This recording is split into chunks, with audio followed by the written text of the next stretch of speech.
پیارے بچوں، بہت دل کو خوشی محسوس ہوئی ہے کہ صبح صبح آپ اللہ کے کلام کو، قرآن مجید کو سیکھنے کی محنتیں کر رہے ہیں۔ آپ کو معلوم ہے پیارے آقا حضرت محمد مصطفیٰ، زور سے کہہ دو، صلی اللہ علیہ وسلم نے فرمایا خیرکم من تعلم القرآن وعلمہ۔ پیارے نبی نے فرمایا تم میں سب سے اچھا، تم میں سب سے بہتر وہ ہے جو قرآن کو سیکھے اور دوسروں کو سکھائے۔ کس نے فرمایا؟ پیارے نبی نے فرمایا کہ دنیا میں سب سے بہتر، دنیا میں سب سے اچھا، سب سے بیسٹ انسان وہ ہے جو قرآن سیکھے اور دوسروں کو سکھائے۔ آپ ابھی مدرسے میں کیوں آئے ہیں؟ قرآن سیکھنے کے لیے، ہے نا؟ کس لیے؟ قرآن سیکھنے کے لیے۔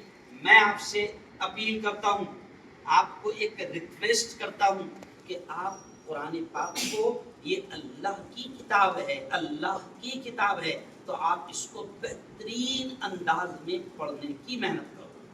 کہو انشاءاللہ پڑھیں گے نا انشاءاللہ؟ اچھا، کون کون اچھی طرح سے قرآن پڑھنے کی محنت کرے گا؟ مجھے ایسا ہاتھ اٹھا دو۔ ماشاءاللہ ماشاءاللہ۔ اور پیارے بچوں، ابھی صرف ایک بات کہہ کر بات ختم، کہ ہمیں آگے جانا ہے۔ دیکھو، علم ہے نا، ایجوکیشن، شکشن، علم، جیسے ابھی آپ قرآن کا علم حاصل کر رہے ہیں، ہے نا، لیکن ہم اسکول کا علم حاصل کرنے سے بھی نہیں روکتے۔ ہم کہتے ہیں بہترین اسکول کا بھی بہترین علم حاصل کرو، ڈاکٹر بنو، انجینئر بنو، وکیل بنو، جج بنو، پولیس والا بنو، دنیا کی بہترین سے بہترین ڈگری لو۔ اسلام منع نہیں کرتا۔ ہماری تمنا ہے کہ آپ بہترین دین کے سمجھنے والے بھی بنو، قرآن کے بہترین پڑھنے والے بھی بنو، اور ہماری تمنا ہے کہ ہماری بیٹیاں، ہمارے بچے دنیا کا بھی علم بہترین حاصل کریں گے۔ کہو انشاءاللہ۔ علم کی اہمیت پر، ایجوکیشن کی امپورٹنس پر ایک شعر، بڑا پیارا شعر میں آپ کو سناتا ہوں۔ دیکھو، کسی نے کہا ہے کہ علم انسان کو انسان بنا دیتا ہے، علم انسان کو انسان بنا دیتا ہے، علم بے مایا کو سلطان، یعنی بادشاہ، بے مایا جس کی کوئی حیثیت نہیں تھی، لیکن جب وہ تعلیم حاصل کرتا ہے، علم حاصل کرتا ہے، تو شاعر کہتا ہے کہ علم انسان کو انسان بنا دیتا ہے، علم انسان کی اوقات بڑھا دیتا ہے، علم بے مایا کو سلطان بنا دیتا ہے، اور علم سیکھو گے تو تقدیر سنور جائیں گی، زندگی ورنہ اندھیروں میں گزر جائے گی۔ علم جس کو نہیں منزل کو کہاں پاتا ہے، ٹھوکریں راہ میں کھا کھا کے ہی مر جاتا ہے۔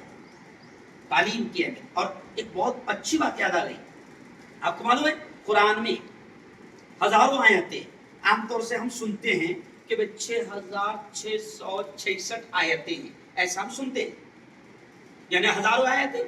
اب قرآن میں دیکھو، نماز کا بھی حکم ہے، زکوٰۃ کا بھی حکم ہے، روزے کا بھی حکم ہے، صدقے کا بھی حکم ہے، اور نہ جانے کتنے اچھے اچھے کام کرنے کا حکم ہے، نہ جانے کتنے برے کاموں سے رکنے کا حکم ہے۔ یعنی قرآن میں اتنے ہزار آرڈرز ہیں۔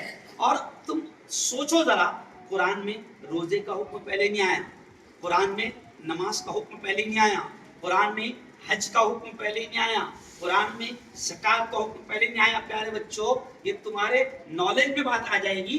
قرآن کی سب سے پہلی آیت جو اللہ نے اتاری وہ ہے اقرأ بسم ربک الذی خلق، جس کا مطلب ہوتا ہے پڑھ اس رب کے نام سے جس رب نے تجھے پیدا کیا۔ یعنی قرآن میں سب سے پہلے حکم آیا ہے پڑھو۔ کیا حکم آیا ہے؟ کیا آیا ہے؟ پڑھو۔ قرآن کی پہلی آیت کیا ہے؟ اقرا، اور اقرا کے معنی ہیں پڑھو۔ تو پڑھیں گے انشاءاللہ؟ بولو انشاءاللہ۔ یہ جو سر ہے نا، یہ کم سے کم 3 کلو کا ہے۔ تو 3 کلو کا سر ہلانا آسان ہے یا 50 گرام کی زبان؟ اچھا، زبان کا وزن زیادہ ہے کہ سر کا وزن زیادہ ہے؟ سر کا نا۔ تو پھر سر ہلانے کے بجائے پڑھو گے، بولو انشاءاللہ، محنت کرو گے انشاءاللہ، کریں گے محنت انشاءاللہ۔ اور علم بہت خوددار ہے. آخری جملہ سن لو, علم بہت خوددار ہے, علم ایسے نہیں آتا. کہا جاتا ہے کہ تن من دھن, تن من دھن یعنی پیسہ, جان, وقت سب کچھ دے دو علم کو تب آتا ہے علم. اگر کوئی سوچے گا کہ میں سوتا رہوں, اگر کوئی سوچے گا کہ میں موبائل پر کھیلتا رہوں, اگر کوئی سوچے گا میں گیم کھیلتا رہوں اور میں بڑا آدمی بھی بن جاؤں, مجھے علم بھی آ جائے, میں عالم بھی بن جاؤں, میں مفتی بھی بن جاؤں یا میں ڈاکٹر بھی بن جاؤں, ایسے نہیں ہو سکتا. لیکن پڑھو گے تو اللہ پھر قبول کرے گا. میرا نام ہے مفتی ہارون ندوی. میرا نام کیا ہے؟ میں جلگاؤں کا رہنے والا ہوں, ہے نا. میں ابھی ایک علماء کی, ہمارے مامون بھائی کی, ان کی دعوت پر یہاں پر میں آیا ہوں. آپ کو میں بتا دوں, میں جان بوجھ کر یہ لفظ بتا رہا ہوں, خدا کے شکر کے ساتھ بتا رہا ہوں. پیارے بچوں, میں ایک عالم بھی ہوں, مفتی بھی ہوں, اور میڈیکل کالج میں پروفیسر بھی ہوں, یعنی ڈاکٹروں کو پڑھاتا ہوں. سمجھ رہا؟ میڈیا کا مالک ہوں. یہ کیوں کہہ رہا ہوں جان بوجھ کر؟ محنت کرو گے نا تو سب ہے. عربی کا جملہ ہے من جد وجد, جس نے کوشش کی اس نے پایا, ہے نا. جو سویا وہ کھویا. محنت کرے گا انشاءاللہ. بہت اچھا لگا. کیا ہے مدرسے کا مکتب کا نام؟ مدرسہ صدیقیہ کے پیارے پیارے بچوں, بیٹیوں, ہماری دعائیں ہیں کہ اللہ تعالیٰ آپ کو قرآن کا, دین کا, اسلام کا اور دنیا کا بھی بہتر سے بہتر علم نصیب فرمائیں.